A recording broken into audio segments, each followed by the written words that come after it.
Hi friends, ఈ వీడియోలో మనం ఒక యువ క్రికెటర్ తన ఆడిన రెండవ ఇంటర్నేషనల్ మ్యాచ్లోనే సెంచరీ చేసి ప్రేక్షకుల దృష్టిని ఆకర్షించిన మన యువ సంచలనమైనటువంటి అభిషేక్ శర్మ గురించి ఈ వీడియోలో తెలుసుకుందాం. Welcome to my channel triples from India. Video పూర్తిగా చూసి నచ్చితే మాత్రమే సబ్స్క్రైబ్ చేయండి.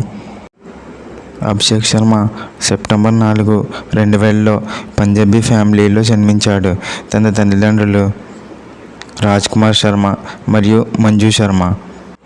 తనకి 2 అక్కలు కూడా ఉన్నారు. అందరిలోని తనే చిన్నవాడు. అయినటువంటి యువరాజ్ సింగ్ అంటే అభిషేక్ శర్మకి చాలా ఇష్టం మరియు వీరాభిమానిగా భావించేవాడు. యువరాజ్ సింగ్ని రోల్ మోడల్గా భావించి ఎప్పటికైనా యువీలా గొప్ప స్థాయికి ఎదగాలని కలలు కనేవాడు. అభిషేక్ శర్మని తన తల్లిదండ్రులు ఢిల్లీ పబ్లిక్ స్కూల్లో జాయిన్ చేశారు. అక్కడ తను 10th క్లాస్ 80%తో పూర్తి చేశాడు. అభిషేక్ శర్మ స్కూలింగ్ పూర్తయిన తర్వాత 14వ ఏట వినూ మన్కన్ ట్రోఫీ ఆడాడు. ఆడిన తొలి వన్డే క్రికెట్లో సెంచరీ చేసి అందరికీ షాక్ ఇచ్చాడు.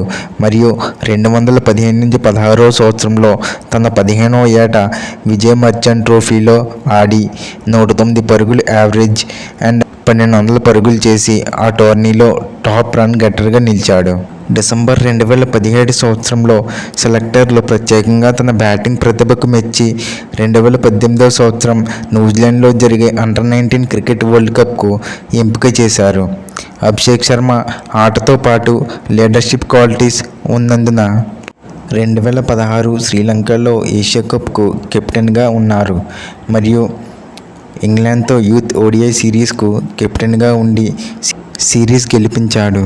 ఇంకా 2018వ సంవత్సరంలో అండర్-19 క్రికెట్ వరల్డ్ కప్లో అన్ని మ్యాచ్లు ఆడి ముఖ్యంగా క్వార్టర్ ఫైనల్లో 50 రన్స్ కొట్టి టీం కష్ట సమయాల్లో ఉన్నప్పుడు ఆదుకున్నాడు. అంతేకాకుండా ఆ ఫైనల్లో ఆస్ట్రేలియాతో తలబడి ఇండియా 4వ అండర్-19 వరల్డ్ కప్ గెలిచింది. అభిషేక్ శర్మ అండర్-19 వరల్డ్ కప్లో ఉత్తమ ప్రదర్శన కనబరచడంతో 2018 ఐపీఎల్ సీజన్లో ఢిల్లీ ఫ్రాంచైజ్ 55 లక్షలకు కొనుగోలు చేసింది. ఎక్కువ సీనియర్ ప్లేయర్లు ఉండడంతో ఎక్కువ కాలం బెంచ్కే పరిమితమయ్యాడు. అదే సంవత్సరం అక్టోబర్ 6న ఫస్ట్ క్లాస్ క్రికెట్ అయినటువంటి రంజీ ట్రోఫీలో పంజాబ్ తరపున తన తొలి రంజీ ట్రోఫీ ఆడాడు. 2021 నుండి 2024 మధ్య సంవత్సరంలో తన తండ్రి రాజ్ కుమార్ శర్మ అభిషేక్ శర్మ కోచింగ్ కొరకు యువరాజ్ సింగ్ని సంప్రదించగా అందుకు యువరాజ్ సింగ్ ఒప్పుకున్నారు మరియు యువరాజ్ సింగ్ వద్ద రాత్రి పగలు అభిషేక్ శర్మ ట్రైనింగ్ ఇవ్వబడ్డాడు.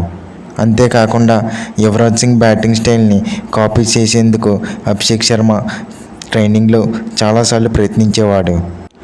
ఆ 2.5 సంవత్సరాల్లో యువరాజ్ సింగ్ వద్ద వివిధ రకాల స్కిల్స్ నేర్చుకుని తన ఆటలో నైపుణ్యం పొందాడు. ఇదే సమయంలో అభిషేక్ శర్మకు కోలుకోలేని ఎదురుదెబ్బ తగిలింది. 2024 ఫిబ్రవరి 19న తన గర్ల్ ఫ్రెండ్ అయినటువంటి మోడల్ తానియా సింగ్తో బ్రేకప్ తర్వాత ఫిబ్రవరి 24 తను సూసైడ్ చేసుకుంది. అంతేకాకుండా సూరత్ పోలీసులు తనపై కేసు నమోదు చేసి విచారించగా ఆ కేసు ప్రస్తుతం కోర్టులో ఉంది. ఎంతోమంది అనేక రకాలుగా ఆరోపణలు చేసినా అవన్నీ తట్టుకుని తన క్రికెట్పై ఫోకస్ చేశాడు. ఎంతో బాధను తట్టుకుని 2024 ఐపీఎల్ సీజన్లో 200+ స్ట్రైక్ రేట్తో 484 పరుగులు చేశాడు. అంతేకాకుండా 42 సిక్స్లు కొట్టి ఎస్ఆర్హెచ్కు 2వ హైయెస్ట్ రన్ గెట్టర్గా నిలిచి తన గుండెల్లో దాచిన బాధను కన్నీరు రూపంగా మార్చి బ్యాటింగ్లో పరుగుల వర్షం కురిపించాడు. 2024 ఐపీఎల్లో అత్యుత్తమ ప్రదర్శన కనబరిచి జింబాబ్వే T20 టూర్కు సెలెక్ట్ అయ్యాడు. ఆడిన 2వ T20 ఇంటర్నేషనల్లోనే సెంచరీ చేసి అదరగొట్టాడు. మరి ఇంతటి టాలెంట్ ఉన్న యువ సంచలనం అభిషేక్ శర్మ గురువుని మించిన శిష్యుడు అవుతాడా? మీరేమనుకుంటున్నారో కామెంట్ చేయండి. Thank you friends.